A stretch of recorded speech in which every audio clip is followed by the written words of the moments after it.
এখানে দাঁড়িয়ে আমরা যা পরিস্থিতি বুঝতে পারছি, সেই পরিস্থিতিতে আমরা সরাসরি যে চিত্র আপনাদেরকে দেখাচ্ছি, সেই চিত্র অনুযায়ী এখন এই মুহূর্তে জুনিয়র ডাক্তারবাবুরা যে আলোচনার জন্য এসেছিলেন, সেই আলোচনা কিন্তু কার্যত সম্পন্ন হয়নি এখনো। আলোচনাতে ওনারা বসেননি এবং আলোচনা ওনারা যে আদৌ হবে কিনা সেই বিষয়ে একটা সন্দেহ থেকেই যাচ্ছে। কারণ এখন পর্যন্ত সরকার তরফ থেকে কোনো সদুত্তর পাওয়া যায়নি। আর দ্বিতীয়ত ব্যাপার, ডাক্তারবাবুরাও তাদের শর্ত অনুযায়ী তারা অনড় রয়েছেন। কারণ যে শর্ত দেওয়া হয়েছিল যে লাইভ স্ট্রিমিং করতে হবে, ওনাদের যে মিটিং, সেই মিটিংয়ে লাইভ স্ট্রিমিং করতে হবে, সেই লাইভ স্ট্রিমিং কিন্তু মেনে নেওয়া হয়নি রাজ্য সরকারের তরফ থেকে। এবং দ্বিতীয়ত ব্যাপার হলো, এই মুহূর্তে সেই দাবিতে অনড় রয়েছেন চিকিৎসকেরা।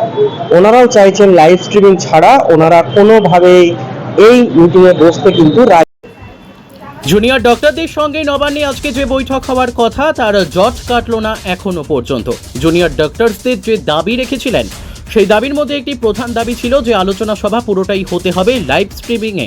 কিন্তু সেখানেই আপত্তি রাজ্য সরকারের।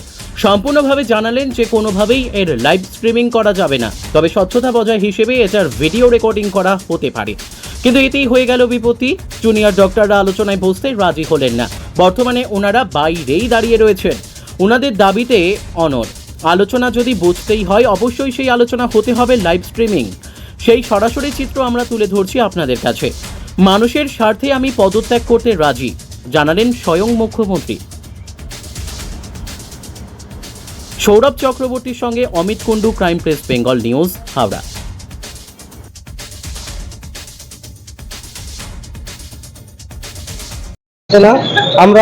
আমি আমার ক্যামেরা পার্সনকে বলবো একটু সামনে গিয়ে সেই চিত্র দেখাতে। অবশ্যই সেই চিত্র আমরা দেখানোর চেষ্টা করব। আমরা জুনিয়র ডাক্তারদেরকে দেখতে পাচ্ছি, জুনিয়র ডাক্তাররা রীতিমতো ওখানে বসে পড়েছেন। যে বাসে করে ওনারা এসেছিলেন, সেই বাসের ঠিক পাশাপাশি জায়গাতেই ওনারা বসে পড়েছেন।